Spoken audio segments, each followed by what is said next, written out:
In this movie, I'll spend a few minutes looking at how to create a basic Visual Studio project. Elsewhere in this series, I have details on creating the different kinds of project templates and provide movies showing how to create an application from start to finish. My goal in this movie is to show what happens the first time you run Visual Studio and how to create a basic project. How are you going to start Visual Studio? Okay, that was a rhetorical question. You know what to do. In Windows 7, I'm going to go to the Start menu, and then I'm going to look in All Programs, and I'm going to find my copy of Visual Studio.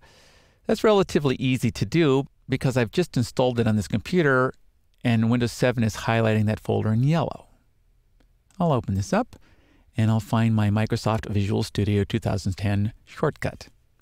Before I click on this link, though, I'd like to add a shortcut to my Start menu. That's really easy to do in Windows 7 by right-clicking and choosing Pin to Start menu. The next time I go to the Start menu, it's available up here at the top. Let's run the application. I'll click on the link, and after about 3 or 4 seconds, Visual Studio starts and shows me the Start screen. There are times when Visual Studio needs administration privileges to complete a task. Here in Windows 7, that is easy to accomplish. I'm going to go back to the Start menu, go up to my shortcut, and I'm going to right-click and choose Run as Administrator. And now I want you to look on the title bar of these two versions of Visual Studio. The one in front says Administrator in parentheses. That's how I know that this is running with elevated privileges.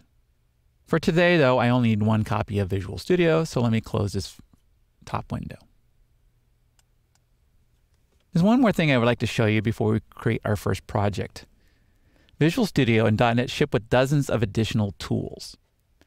Let's go back to the Start menu and go to All Programs, and then back into the Microsoft Visual Studio 2010 folder. You can see in here there are lots of subfolders. There's one for Microsoft Windows SDK tools. There's one for Team Foundation Server tools. Down here is the Visual Studio Tools folder. As you can see, there's lots of tools to work with. The one I want to look at is this one here, Visual Studio Command Prompt. For our convenience, there's a special command prompt hiding here in the Start menu. I'm going to run it and see what it does. Look at the top of this window. Up here it says Setting Environment for Using Microsoft Visual Studio 2010 x86 Tools.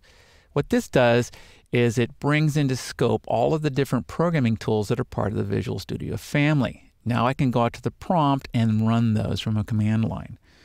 So I'm going to move to the top folder by typing in CD and a slash. And then I'm going to type in the name of one of these tools. There's a tool called MS Build, for instance. When I press Enter, it shows that it found MS Build, and now it's asking me for additional information. For another example, here's a tool called Visual Basic Compiler. Again, I'll press Enter. It finds the tool, and since I didn't provide the rest of the settings, it just shows me the help file. We're going to be using this tool occasionally throughout this course. For now, though, let me close the command window. Finally, we're ready to create our first project. There are a couple of ways to do that from this screen. One, I can click on this New Project hyperlink. Or, if I'd rather, I can go up to File, New, and then choose this project menu. Today, I'm going to use the hyperlink. So I'm going to go back to the Start screen and click New Project. Visual Studio shows me a variety of different project templates. I have more details about these later in the course. There are Visual Basic templates up here, C# templates, and many more. Today I'm going to look in the Visual C# and then the Windows section, and I'm going to create a basic console application. I'll leave the settings at the default, and then I'm going to click on OK. After a few seconds, Visual Studio loads the project template and shows me my code window. I would write the code, I would compile the code, I would run the application, but those are topics for another movie. That was easy, wasn't it? Coming up in the next movie is the thrilling story on how to use the Solution Explorer over here on the right edge of the screen.